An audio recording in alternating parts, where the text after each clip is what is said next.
Saludos a los que nos ven, que se unen a este tiempo también por medio del video. Y junto a nosotros que estamos aquí presencialmente vamos a entrar al tiempo de la palabra. Quiero tener como texto base Mateo, el Evangelio de Mateo capítulo 13. Vamos a estar leyendo los versos 31 al 33.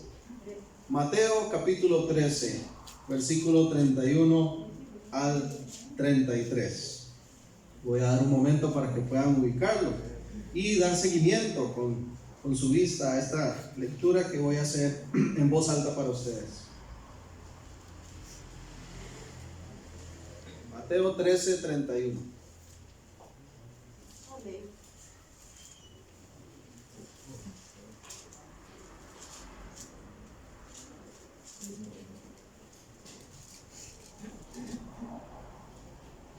Dice así: parábola de la semilla de mostaza.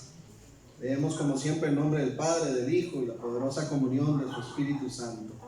Otra parábola les refirió diciendo: el reino de los cielos es semejante al grano de mostaza que un hombre tomó y sembró en su campo, el cual a la verdad es la más pequeña de todas las semillas, pero cuando ha crecido es la mayor de las hortalizas y se hace árbol, de tal manera que vienen las aves del cielo y hacen nidos en sus ramas. Posterior a esto da otra parábola el Señor que conecta junto con esta de la semilla de mostaza y se llama la parábola de la levadura. Dice el verso 33, una parábola chiquitica.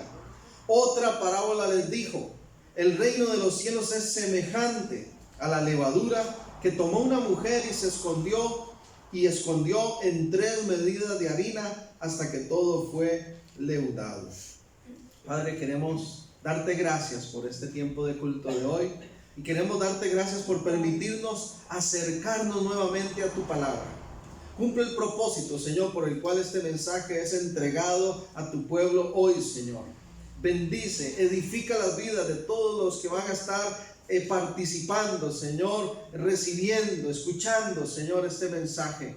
Y ayúdanos, Dios, porque queremos siempre responder con hechos, queremos aplicarlo a nuestra vida y responder, Señor, al llamado que tú nos haces por medio de tu palabra viva.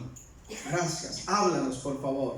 Espíritu Santo, dirígenos en todo lo que vamos a estar diciendo y permítenos hoy una vez más darte la gloria, Señor, por esta palabra y el efecto que va a tener en medio de tu pueblo. Amén y amén. Una de las maneras en que Jesús enseñaba, ¿verdad?, era esta, por medio de parábolas. Lo que acabamos de leer es un ejemplo de 2 parábolas pequeñitas, ¿verdad? Y a Jesús le gustaba enseñar de esta manera. Si observamos el verso 34 y 35, ahí mismo en donde estamos, Mateo 13, Jesús va a agregar, la escritura agrega lo siguiente: todo esto habló Jesús por parábolas a la gente, y sin parábolas no les hablaba, para que se cumpliese lo dicho por el profeta cuando dijo: abriré en parábolas mi boca, declararé cosas escondidas desde la fundación del mundo. Nuestro Maestro, el Señor Jesucristo, le gustaba enseñar por medio de parábolas. Las parábolas, ¿verdad? La parábola en sí es una composición literaria en la cual a través de una narración se ilustra, ¿verdad?, una enseñanza, una verdad espiritual. Y Jesús utilizaba cosas cotidianas para dar esa enseñanza, esa verdad espiritual, para transmitirla. Y le gustaba hablarle a la gente por medio de parábolas, porque las parábolas permiten que los interesados en el mensaje de Dios aclaren, reciban, sean instruidos, ¿verdad? Pero al mismo tiempo también las parábolas son complicadas para aquellos que no les interesan, ¿verdad? No comprenden quizás lo que quiere decir, y las parábolas nos presentan en una forma sencilla una verdad poderosa, espiritual, que impacta nuestras vidas. Quiero referirme a estas 2 parábolas y primeramente voy a dividirla en 2 partes, así como está en el texto que acabamos de leer. Voy a referirme primero a esa parte de la parábola de la semilla de mostaza y luego a la parábola de la levadura. Y esto lo hago con la intención, hermanos, de que nosotros podamos meditar hoy en cuanto a la importancia de dos aspectos que son fundamentales para el pueblo de Cristo, como lo vamos a ver, que son nuestra vida de fe, como es el testimonio de la palabra también. Así es que yo titulé este mensaje: ¿cómo está tu árbol y qué le has hecho a la harina? Dos preguntas interesantes. ¿Cómo está tu árbol y qué le has hecho a la harina?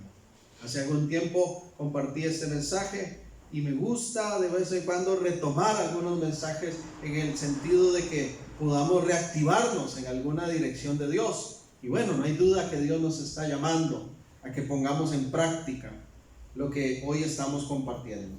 ¿Cómo está tu árbol? La vida para quienes estamos en el reino de Dios, la vida para quienes formamos parte de ese pueblo de Dios, que es la iglesia, que son aquellos que hemos creído en Cristo y le hemos aceptado, ¿verdad? Es una vida que se compara, según Jesús, con un grano de mostaza. Ese granito tan chiquitico, tan pequeñito, ¿verdad? Así compara la Escritura la vida en el reino de Dios y los que vivimos en ellos. Entonces, ¿dónde hemos oído sobre esto? Bueno, ahí mismo en el Evangelio de Mateo, en el capítulo 17. Observe conmigo, por favor, Mateo 17, 14.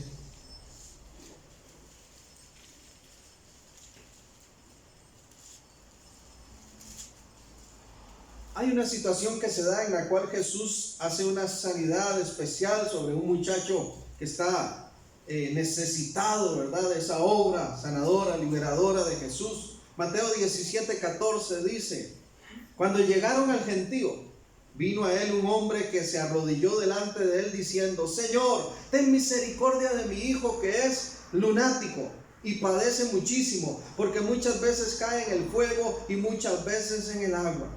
Y yo lo he traído a tus discípulos, pero no le han podido sanar. Es interesante este pasaje porque hace una mención de una persona, un muchacho, dice lunático, ¿verdad? Nosotros cuando pensamos en el presente de alguien lunático, quizás es una persona un poco loca, ¿verdad? Lo que se nos viene a la mente. Y hay enfermedades, ¿verdad?, que tienen que ver con lo físico, situaciones a nivel cerebral, situaciones a nivel corporal, pero también hay situaciones que son puntualmente espirituales. Y un pasaje como este demuestra que Jesús puede traer victoria sobre ambas cosas: sanidad sobre el cuerpo físico y sanidad sobre nuestro ser espiritual, ¿verdad?, a través de la liberación. De hecho, la Reina Valera, la Nueva Versión Internacional, de una vez pone en el título: Jesús sana a un muchacho endemoniado. De una vez lo reconoce como ese lado espiritual. Bueno, ¿qué ocurre con esto? Este padre de familia le dice: necesito que me ayude, sana a mi hijo. Oiga, se tiraba en el fuego, en el agua. Y el verso 16 dice: se lo traje a tus discípulos y no pudieron sanarlo. Dice el verso 17: respondiendo Jesús dijo: oh generación incrédula y perversa, ¿hasta cuándo he de estar con vosotros? ¿Hasta cuándo os he de soportar? Traédmelo acá. De las pocas veces donde nosotros vemos reaccionar a Jesús con tal agresividad, porque Jesús responde muy fuerte. Mire, si esto se lo hubiera dicho a un tico, estaría todo resentido y se va para la casita. Así somos los ticos, ¿no? Generación incrédula, ¿hasta cuándo los tengo que aguantar? Otra vez aquí yo tengo que resolverles. Es lo que está diciéndole Jesús. Y nos vamos todos resentidos a llorar: el maestro me regañó. Así somos nosotros. Pero si hay algo que molesta, que hace desatar el enojo, la ira de nuestro Señor, es todo lo relacionado a la incredulidad. Y aquí Jesús está enseñando algo muy importante.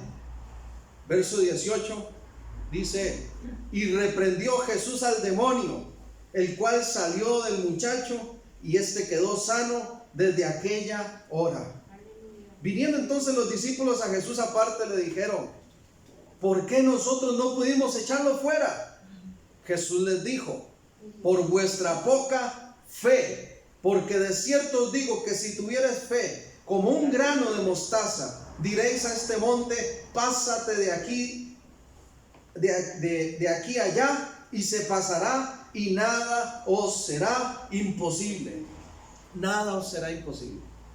Así es que este texto es muy común que se escuche sobre este versículo, ¿verdad? Y que digamos, la fe que el Señor pide es como ese grano de mostaza. Si tuvieras fe como un grano de mostaza, vea lo que dice Jesús. Le podríamos decir a esta montaña, quítate y vete para allá, y se iría. Jesús lo que está hablando es del alcance de la fe, del poder, del respaldo que hay de parte de Dios para aquellos que le creen. Y se comete el error a veces de pensar que como la semilla de mostaza es tan pequeñita, entonces hay gente que dice, bueno, eso es lo que Dios nos pide, por lo menos tener una pizquita de fe, así, aunque sea un poquitito de fe. Por eso es que yo hago la pregunta en esta mañana, ¿cómo está tu árbol? Porque si nosotros regresamos a Mateo capítulo 13, Jesús amplía este tema de la fe y de la semilla de mostaza y dice que el reino de los cielos es semejante, es parecido, es similar a esa semilla de mostaza, pero aclara y explica que cuando un hombre la tomó y la sembró, él dice, esta semilla la verdad es la más pequeña de todas las semillas, pero cuando ha crecido es la mayor de las hortalizas y se hace, ¿qué? Un árbol. ¿Qué es lo que quiere el Señor en cuanto a la fe? Que tengamos una semillita de mostaza chiquitica, que tengamos unas cuantas ramitas. Él lo que quiere es que nuestra fe sea como un árbol. Jesús está hablando de la extensión de la fe, del alcance de la fe. Y la fe es algo que Él produce en nosotros, ¿verdad? Eso es muy importante que nosotros lo tengamos también claro. Volviendo entonces a este texto, dice que la fe es esta que crece como la mayor de las hortalizas y se hace un árbol. Dios sigue haciendo eso hoy. Dios sigue haciendo eso hoy en cada uno de nosotros. La pregunta es, ¿cómo está tu árbol? ¿Cómo está mi árbol? Porque tú y yo somos responsables también de ese desarrollo, de ese crecimiento. Somos partícipes de ese crecimiento de la fe. En el Nuevo Testamento, para hablar puntualmente de la fe, encontramos qué es fe. Y el texto más famoso sobre esto, ¿verdad? Más reconocido es Hebreos 11:1. Es pues la fe, ¿qué cosa? La certeza de lo que se espera, la convicción de lo que no se ve. La fe es certeza. La fe es estar plenamente seguro, ¿verdad? Incluso de lo que no vemos, dice. Pero la fe también es convicción, ¿verdad? La fe es convicción, es esa seguridad y es esa convicción, es aquello que yo creo, en lo cual confío y nadie me mueve de ahí. Nadie me mueve de ahí. Yo siempre pongo el ejemplo de mi matrimonio. Cuando yo me declaré a Roxana y le propuse matrimonio y ya acordamos que íbamos a casarnos en tal fecha y lugar, a uno como varón siempre le toca culturalmente ser el que se para ahí adelante, ¿verdad? En el templo o en el lugar donde está. A esperar a la novia porque a la novia le pone la música, ¿verdad? Y la entrada ahí triunfal, toda aquella cosa tan bonita, todo ese protocolo lindísimo. Pero cuando uno está ahí adelante, yo tengo que tener la certeza, por eso estaba ahí parado, de que ella me amaba igual a como yo la estaba amando. Pero yo también tenía que tener la convicción de que no se iba a ir, ¿verdad? De que no se iba a ir. Hay novios fugitivos. Y hay novios fugitivos. Y el Señor cuando habla de la fe nos dice, fe tiene que ver con eso, con seguridad, con confianza, con convicción. Gálatas 5:22 además nos aclara que la fe es uno de los frutos. ¿Frutos de qué? Dice, del Espíritu Santo de Dios. Gálatas 5:22.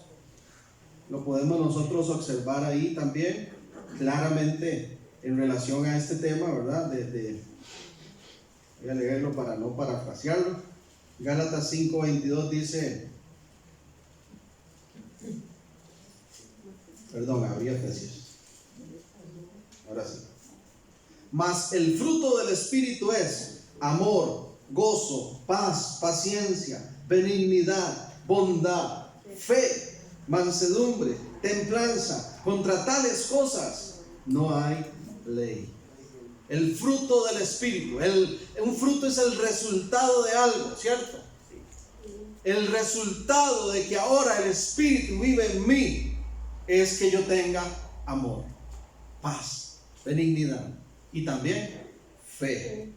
Fe, como esa semilla de mostaza que empieza chiquitica pero que se desarrolla de una manera grande e impresionante.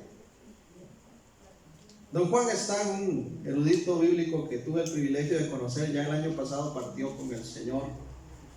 Él decía algo que me parece muy apropiado. Él decía, en el Nuevo Testamento la fe tiene 3 sentidos. Después, ¿verdad? Estamos hablando de una persona que ha estudiado los años, ¿verdad?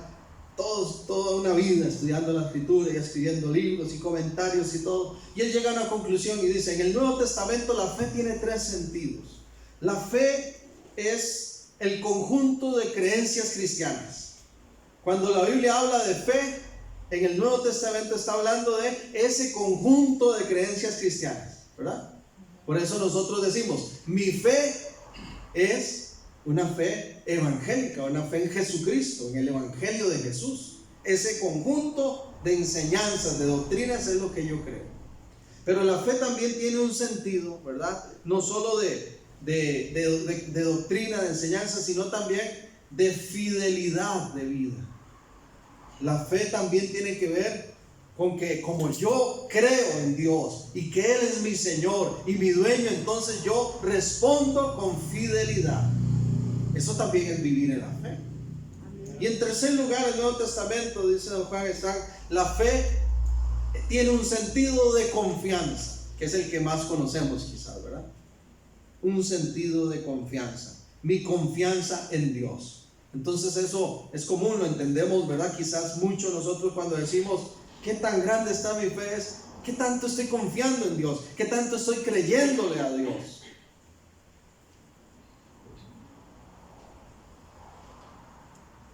Si pensamos en fe en cuanto a confianza en Dios,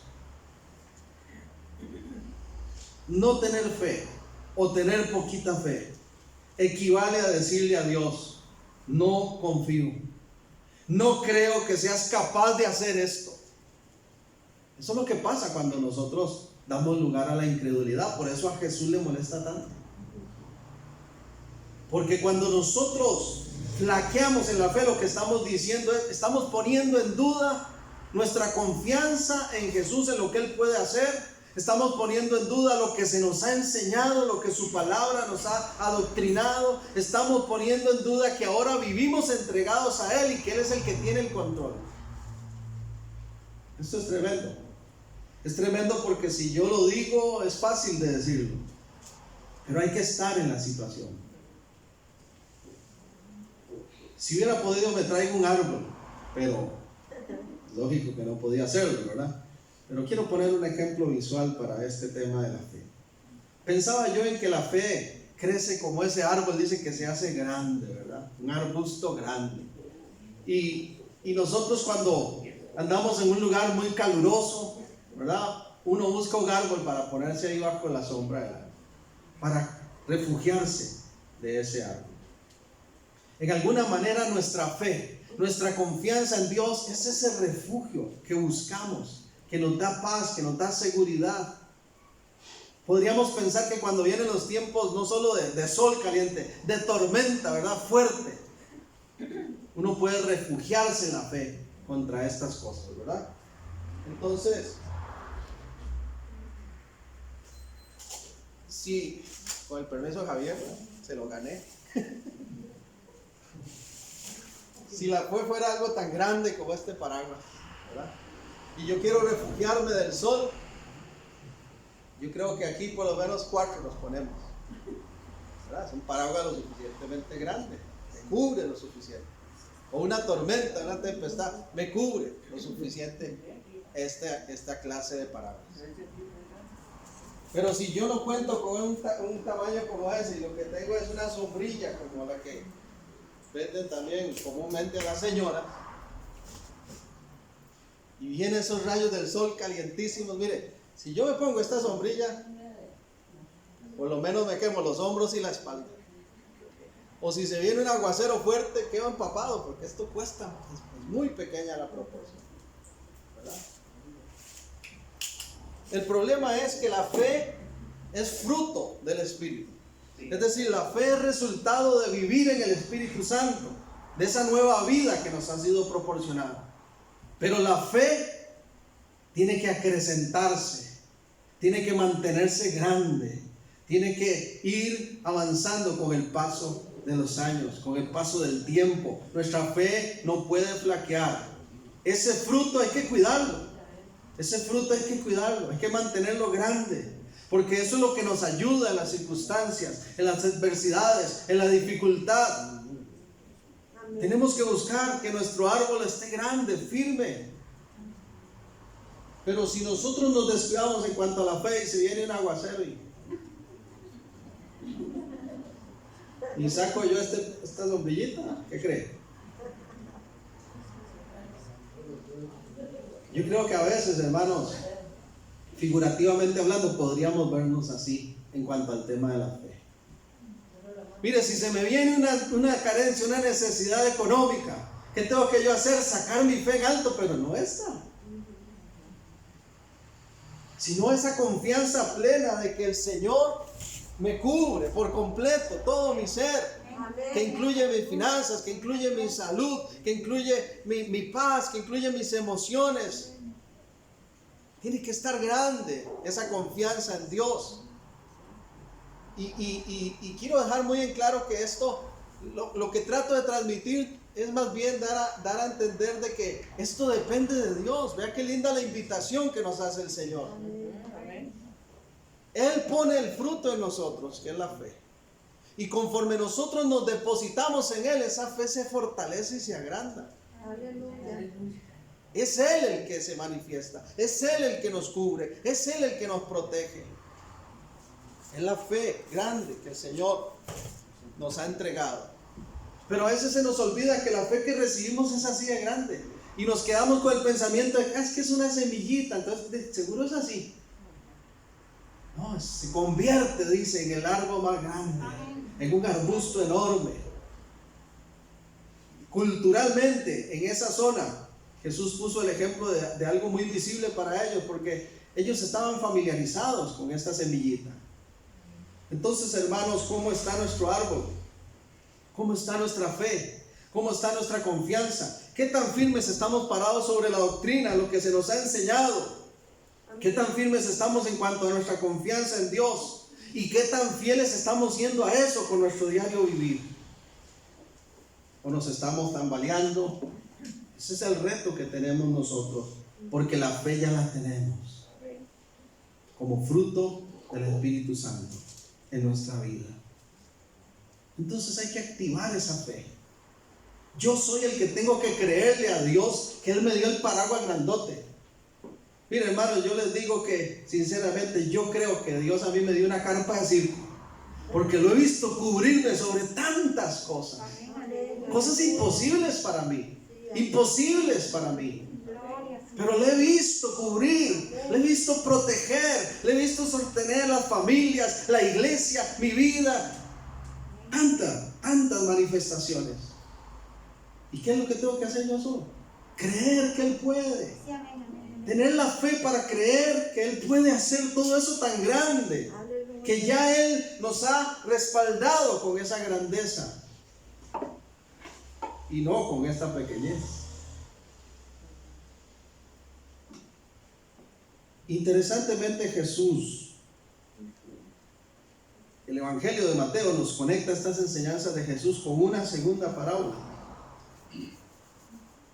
Verso 33 de Mateo 13 dice: otra parábola les dijo: el reino de los cielos es semejante a la levadura que tomó una mujer y escondió en 3 medidas de harina hasta que todo fue leudado.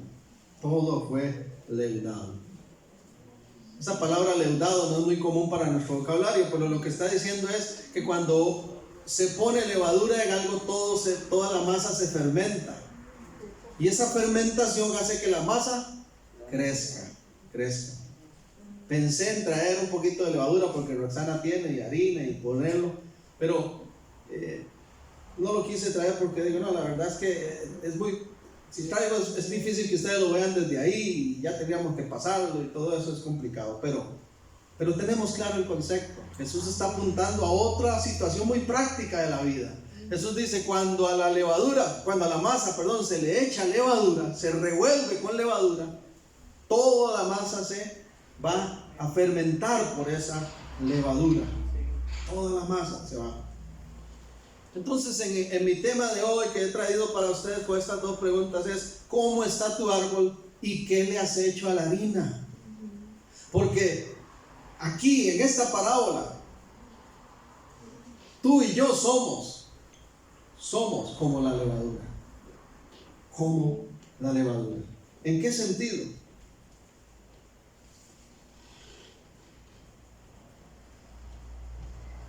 En Gálatas capítulo 5, voy a leer los versículos 7 al 10.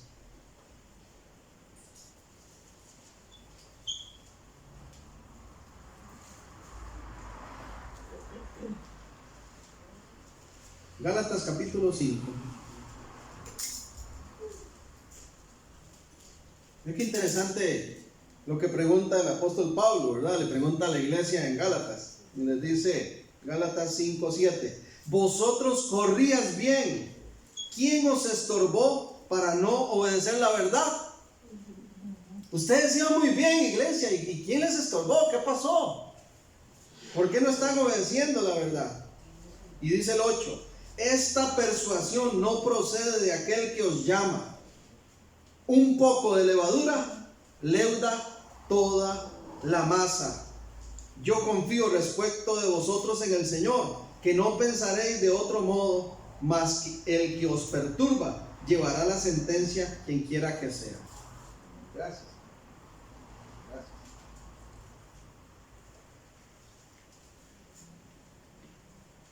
Entonces aquí tenemos un ejemplo de esta situación donde hay una mención de lo que ocurre con la levadura sobre la masa, ¿verdad? Pero aquí es una expresión negativa. El apóstol Pablo está diciéndole a la iglesia en los Gálatas: miren, ustedes permitieron que alguien malvado, que alguien pecador, que alguien contrario a la voluntad de Dios les echara levadura, y todos se contaminaron de eso. Un poquito de levadura fermenta toda la masa. Eso en el lado negativo, ¿verdad? En Romanos capítulo 12 también vemos otra mención de la levadura. Romanos capítulo 12, en el verso 21.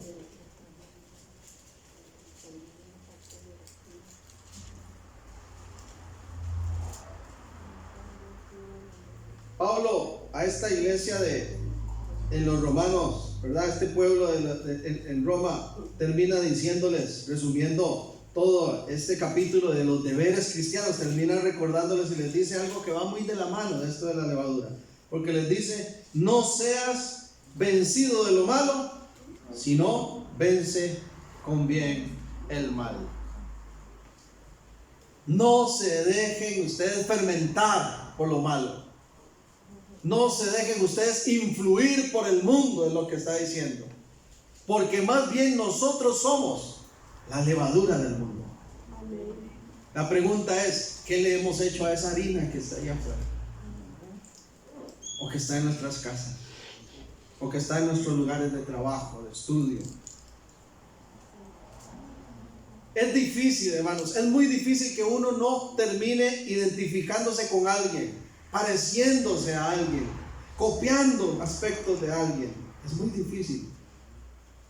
El ser humano tiene esa tendencia, ¿verdad?, a parecerse, a imitar ciertas cosas, ciertas acciones. Es muy difícil no ser influenciados por algo o por alguien.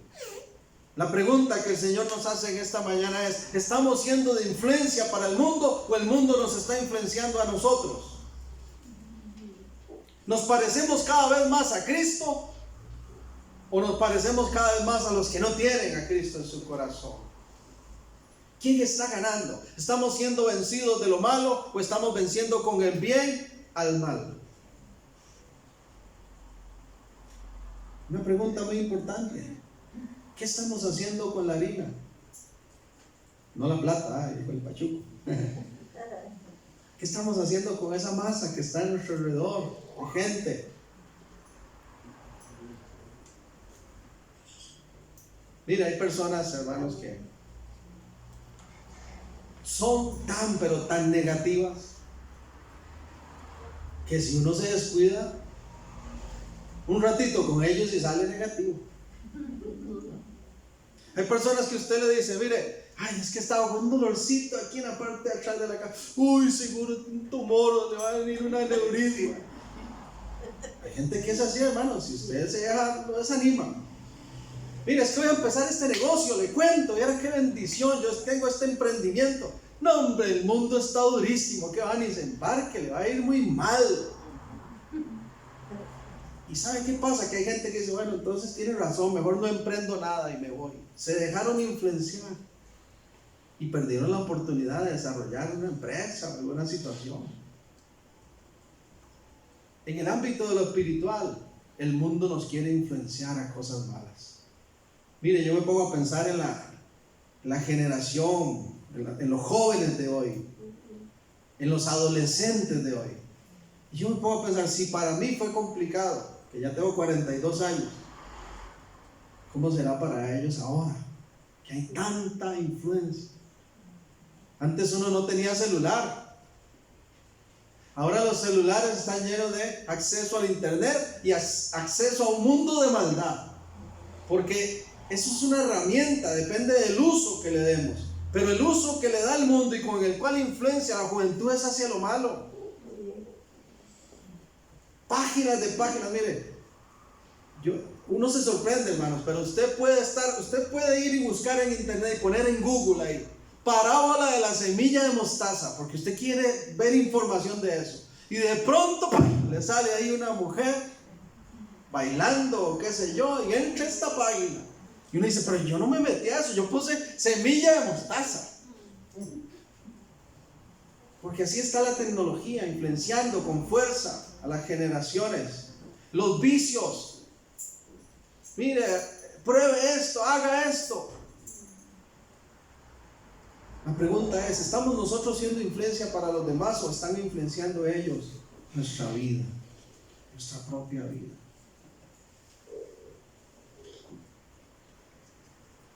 Fui instruido en la palabra desde muy pequeño y siempre creí, plenamente creí, en la importancia de guardarme virgen para matrimonio.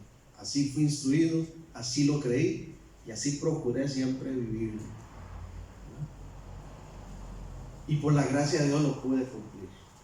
Pude llegar y casarme con 22 años y decir, Roxana es la única mujer con la que he estado en mi vida y con la única que voy a estar. Y la gente dice, no, hombre, ¿sabe qué me dijo un día una mujer ahí que estaba como queriéndome ahí, ¿verdad? Sí, hermanos, es que esto es realidad. El mundo nos influencia por todo lado. Y una mujer, ¿sabe qué me dijo? Entonces, ¿qué? Usted se compra un carro o unos zapatos y se queda con esos para toda la vida. Ay, qué comparación más ignorante, ¿eh? Yo no necesito andar probando ni mujeres, ni mundo, ni fiestas, ni cosas. Porque el Señor llena mi ser y su gozo. Y tengo mis luchas como todo varón. Y tengo mis tentaciones que tengo que enfrentar. Pero yo no tengo que permitir que la levadura del mundo me envuelva. Sino que yo tengo que permear al mundo con eso.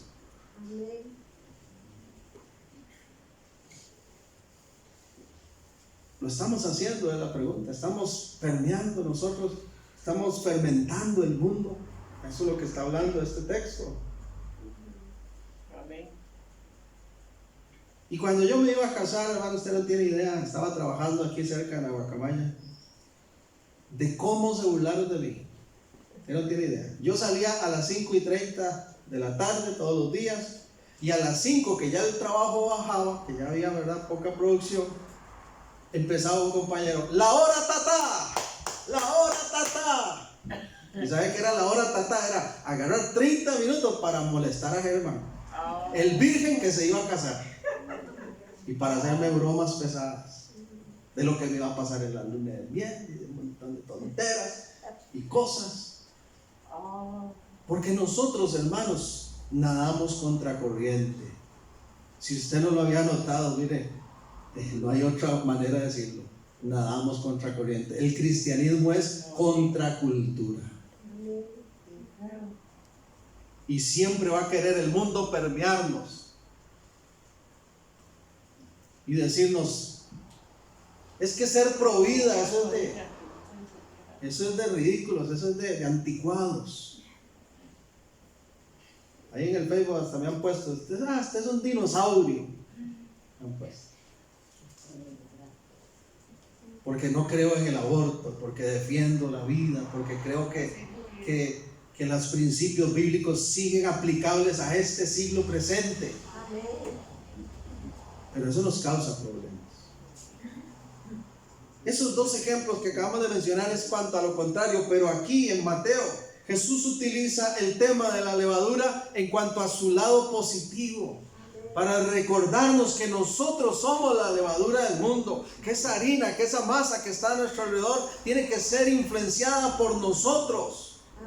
Por nosotros, y no nosotros dejarnos mover por el mundo. Esta semana falleció don Luis Palao.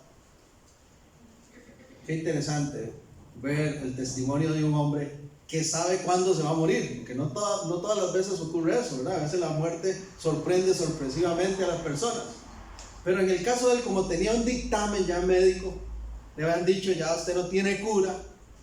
Y le dijeron: va a vivir unos cuantos meses. Y sin embargo vivió 3 años más, con un cáncer de pulmón, hasta el punto de que ya más o menos un mes antes de fallecer, los médicos dijeron, porque él se complicó: no, llévenselo a la casa. La familia tomó la decisión: vamos a llevarlo a casa y vamos a esperar a que muera ahí en casa, ya no le vamos a dar más tratamiento. Se lo llevaron para su casa y descansó ahí en paz con su familia, rodeado de su gente. Entonces le dio tiempo a él de grabar videos, de transmitir muchas cosas. Qué impresionante oír a una persona que sabe que se va a morir y para dónde va. Amén.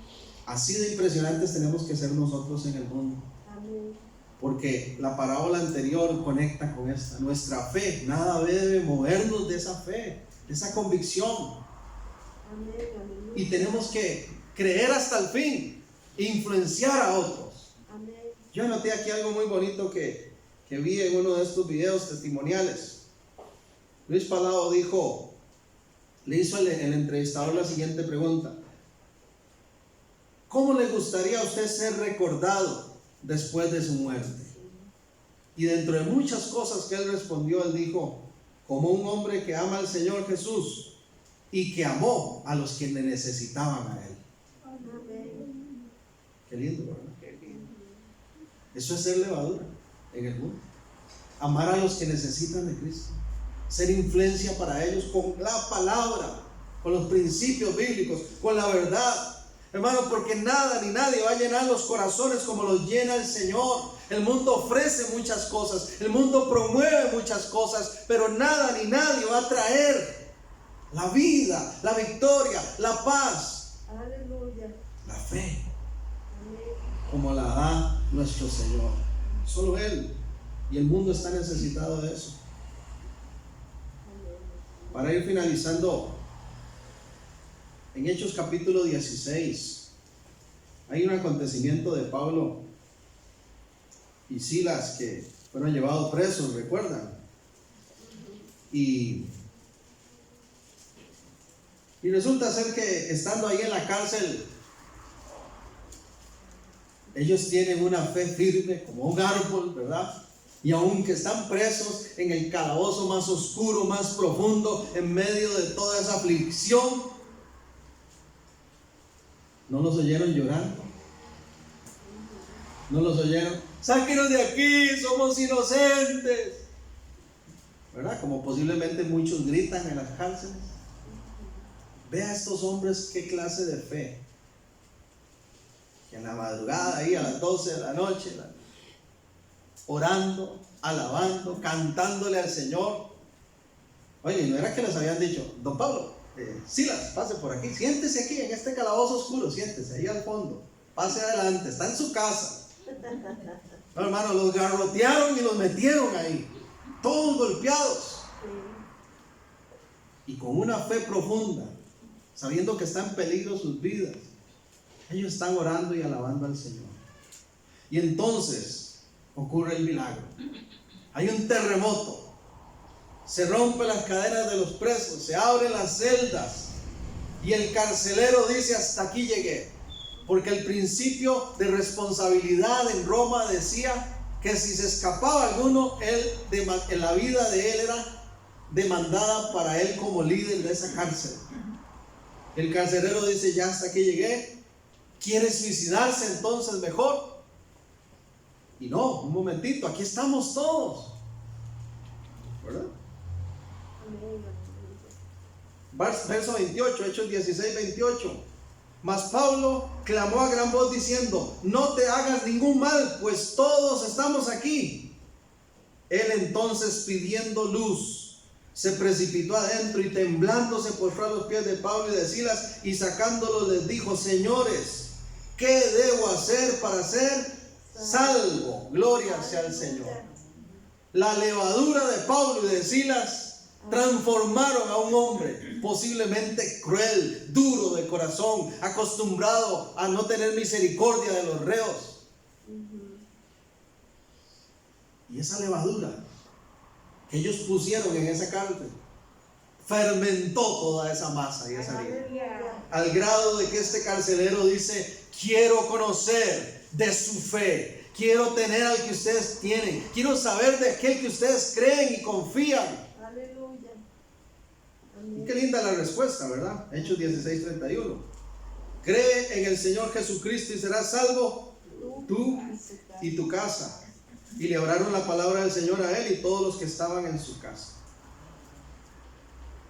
Valga el paréntesis aquí para decir algo sobre este versículo. Somos muy dados a decir: es que ahí está la promesa. Entonces decimos: si yo soy cristiano y mi esposa no, está bajo la promesa. Si yo soy creyente y mis hijos no, están bajo la promesa. Pero resulta ser que esta palabra es una afirmación de alcance, no es una promesa automática, porque la fe es personal. Ahí no está diciendo que si yo creo, entonces como ya yo creí, así Naomi y Josué se pierdan y hagan en el mundo y le den la espalda al Señor y hagan lo que quieran, son salvos. No. Ahí lo que está diciendo esta palabra, lo que Pablo le está diciendo a este carcelero es: mire, todo esto que usted vio, este testimonio, todo esto que ocurrió aquí es porque el Señor quería alcanzarte a ti y a toda tu familia junto contigo. Pero al carcelero le tocaba ir a su casa y fermentar esa masa y que todos vinieran a él. Antes era todavía más sencillo, porque en el contexto de la época había lo que se conocía como pater familia en el contexto del Imperio Romano, y el pater familia era que si el padre, ¿verdad?, en el hogar tenía X fe, si adoraba por ejemplo a X deidad, ¿verdad?, en la casa le ponían un altar y obligaban a todos, a la esposa, a los hijos, a los esclavos, a los empleados, todos a adorar la deidad en la cual creía el pater familia. Entonces para este centurión fue muy fácil llegar a su casa y decir: ya yo no creo en este ídolo, ya no creo en esta otra imagen, ahora acepté a Cristo, me bautizo yo y vengan, bautícense en todos. Y se tenían que bautizar. Así era la cultura. Ahora nosotros no tenemos tanta facilidad de eso. Con mucha más razón tenemos que ser levadura en nuestras casas. Con mucha más razón. Y no cruzarnos de brazos diciendo: es que están bajo la promesa. Gloria a Dios por el alcance que tiene la salvación, que definitivamente a través de uno cambia familias, cambia naciones. Pero tenemos que nosotros fermentar esa masa a nuestro alrededor. Termino con esto, por favor. Si gusta puede cerrar sus ojos un momento. Vamos a orar. Voy a leer para ustedes un texto muy conocido. Vamos a ir finalizando también con un pequeño canto. Pensemos en lo que hemos recibido hoy de parte del Señor.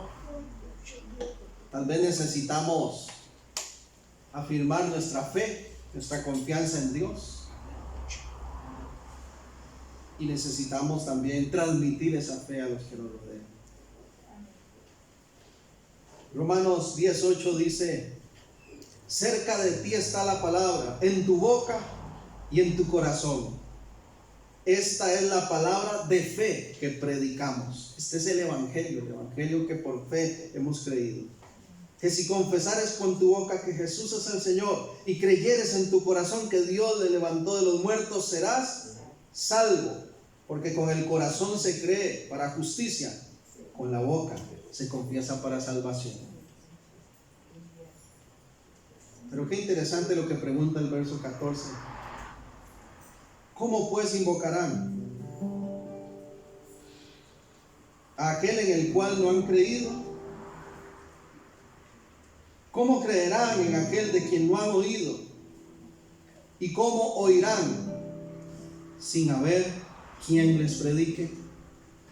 ¿Y cómo predicarán si no fueren enviados? Como está escrito: cuán hermosos son los pies de los que anuncian la paz, de los que anuncian las buenas nuevas. Tú y yo que hemos creído en el Señor, tú y yo que podemos hoy reconocer que la confianza en Él ha dado fruto, que realmente el Señor cumple sus promesas, que realmente Él nos cubre, nos cuida, nos lleva adelante de lo que para nosotros es imposible. Tú y yo que estamos convencidos de que no hay vida para nosotros fuera de Él, ¿nos vamos a callar? Definitivamente no. Tenemos que ser como la levadura, y toda persona que se acerque a nosotros, fermentarla con el evangelio de Jesucristo.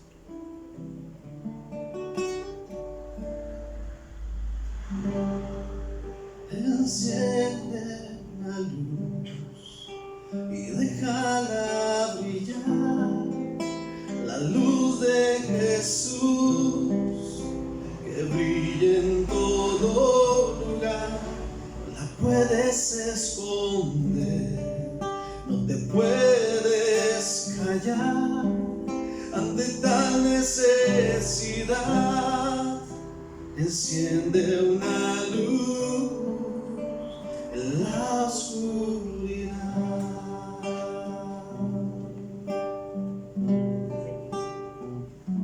Hice la pregunta: ¿cómo pues invocar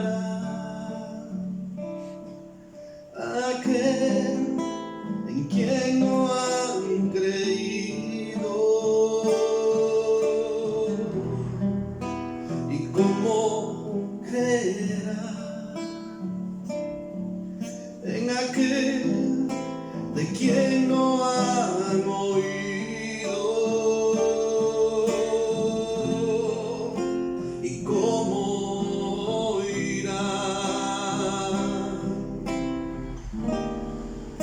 si nadie les predica?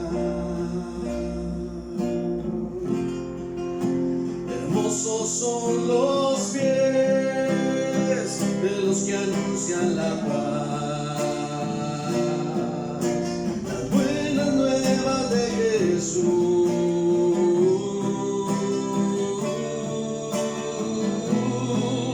Enciende una luz y déjala brillar, la luz de Jesús que brille en todo lugar. Puedes esconder,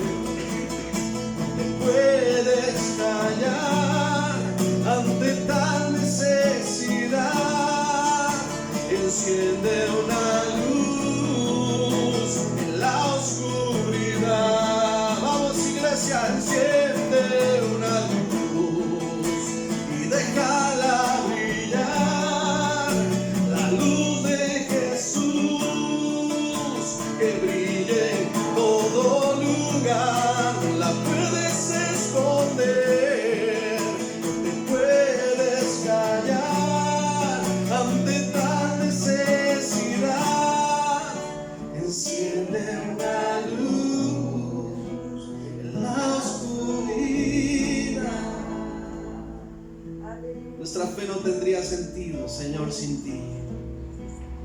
Qué bueno saber que en quien hemos creído nos ama, nos sostiene y nos da la esperanza de que aún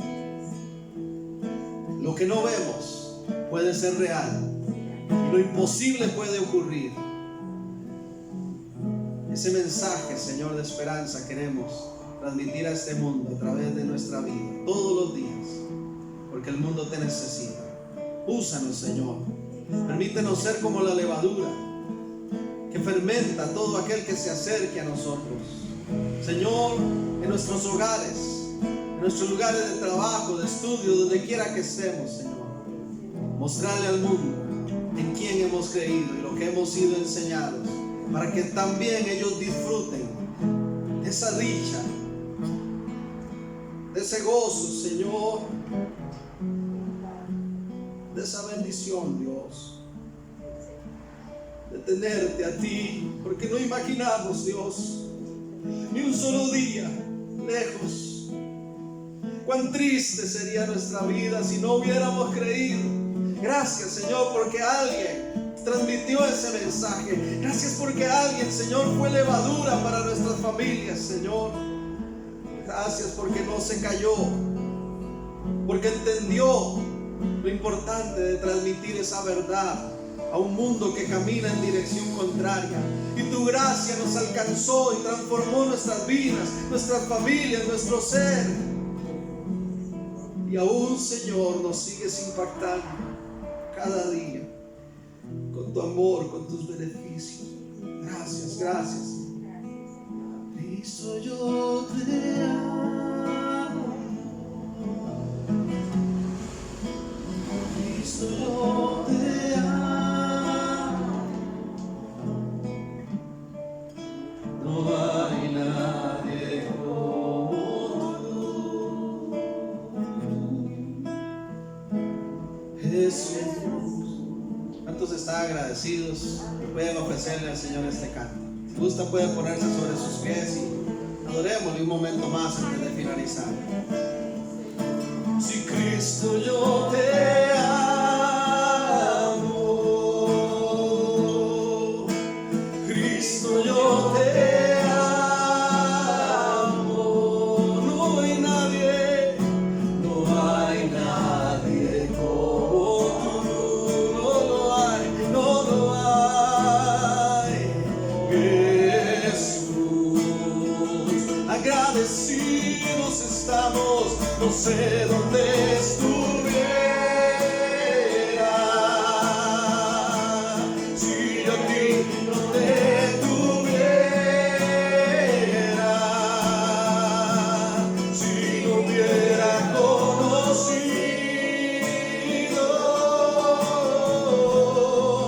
a Dios de misericordia y gran amor, y no sé dónde estuviera. Gracias, Señor, si yo a ti no te tuviera, Madre de mi alma, si no hubiera conocido al Dios que me ama. Una vez más decimos, y no sé dónde estuviera. Oh, gracias, gracias, gracias, gracias. Si yo a ti no te tuviera, gracias, si no hubiera conocido a Dios que me ama, al Dios que me ama,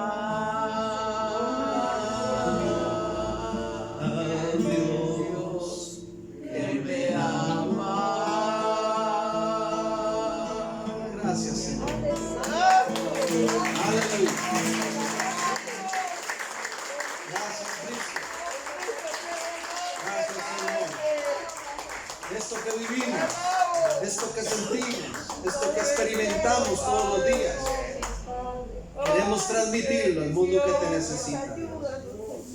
Porque porque tú amas y tú buscas y tú quieres usarnos para alcanzar a muchos, Señor. Usa tu iglesia, usa nuestra vida. Dispuestos estamos, Señor. La cosecha está lista, Señor. Queremos ser esos obreros. Aleluya. Amén. Y amén. Ha sido un gozo compartir con ustedes este tiempo, mis amados.